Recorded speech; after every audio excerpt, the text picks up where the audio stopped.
I remember when we played Sofia, Bulgaria, we actually went and hung out in this park. Like after the show, all these people were hanging out and they're like, well, let's go to this park and drink and everything. And we went to this park and we were hanging out drinking.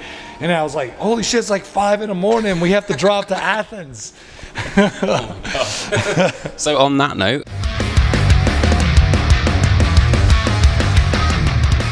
okay, I have the lovely Ben Falgoust with me of Goatwhore. How are you? Good. Doing good, man. So let's talk about Vengeful Ascension.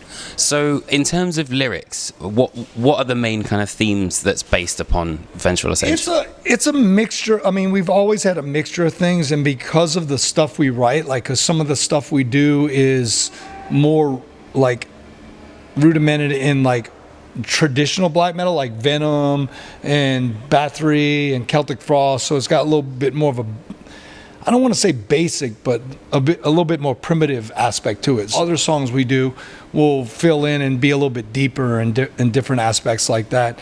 And it's just, you know, it's all mixed with different things I read and my visions on things and my opinions on things in a sense. But it doesn't, like, some people won't really pull it out because it's abstract sometimes.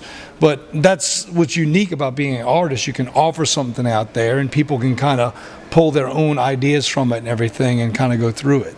The biggest thing was, like, I mean, I've visited before, but Milton's Paradise Lost. There's some people that shun the whole idea, you know, when you bring up Lucifer and everything like that. But there's an aspect of it where I think it connects with human nature a lot. Like the idea of you get to a point where you do hit, since you might call it hell or the bottom of the barrel or whatever you might do, and you have to work yourself back up to a point.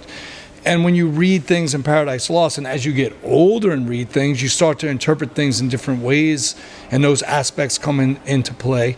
And you start to see that there is an element where Lucifer is more like an anti-hero.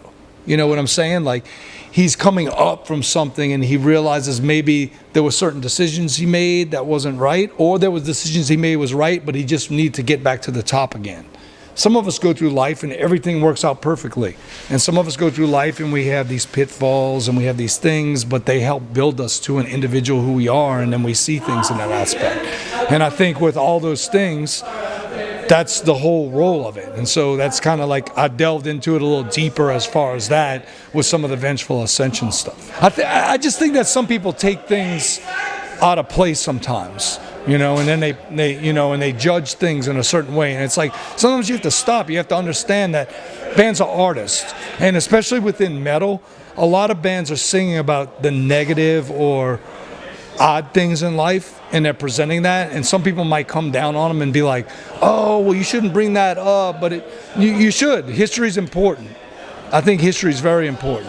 And if you don't know it and people present it, then it helps people evolve and understand it. This happened in the past, and don't duplicate it. If you shun it and you put it behind you, then it's inevitable that it'll be duplicated again. So you think that kind of people kind of shy away from this idea of Satan and well, not just Satan, but all like kind of negative aspects of life, where it's not, you don't really have to. I think sometimes you need to read deeper into it. Everything has a negative input. Even the church and everything has a negative input, you know?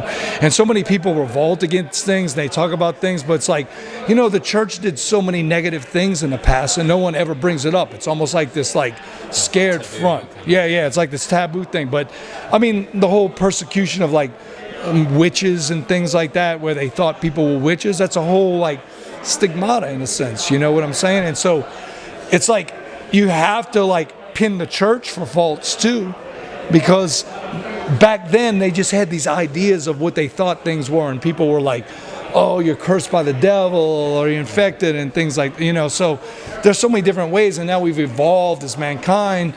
But even within the evolution and being 2018, you still see people following like this old regimen, and no one wants to advance in an evolutionary process to make things move forward. Have people kind of come after you and Goatwhore and things like that in the past? Yeah, I mean, you know what, we don't really, as a band, that what we do, we're not really a political band, and I'm not really like a solid political person, and definitely some of the things I know about and some things I don't know about, so some things I won't talk about because my knowledge isn't there. And it's just like with anything. It's like you shouldn't talk about something if you don't have full knowledge on it. And the thing with today is you have like social media and things like that, and people, it's like the hugest soapbox in the world. And everybody wants to stand on it and voice their opinion. But it's like, your opinion's great, but before you start saying anything, make sure you know all the facts of everything. Go after everything. Find out about everything. Be knowledgeable about it. Knowledge is the key.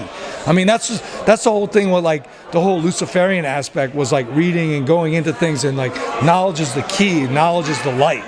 And you know, and so people need to like follow that idea and go into things before they start blurting things off, you know? So why do you think that Lucifer and Satan has always been attributed to heavy metal? Well, I think it's because it's always been the form of like the idea of rebellion and being an individual and being different, and you know, and things like that. And I think the thing was it's always been this thing that people shun because through history it was labeled as this evil thing, and if you followed this was the bad thing.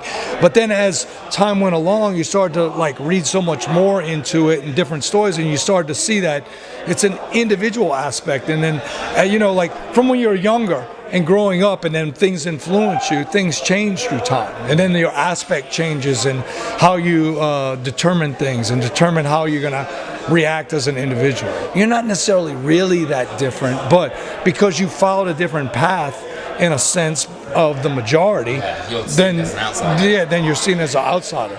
But I think it's really unique, and I think in time people open up to it more. You know, as metal bands become bigger in a certain sense, like take a band like Behemoth, and as they evolve and get bigger, you know, and the ideas behind what they do and what they talk about, you know, is really unique, and it's really thought-provoking, and it helps people understand more, you know. Is that what attracted you to the genre? No, yes, definitely, yes. I mean, because too, being a little older, you know, through the years, you start to see different aspects. And like I said, within Goatwhore, we mix it like within like the more traditional based thing. So we do a tongue-in-cheek kind of thing, like within lyrics. It depends on like the writing style. Like some of the music comes across a little bit more traditional, so we kind of chase that.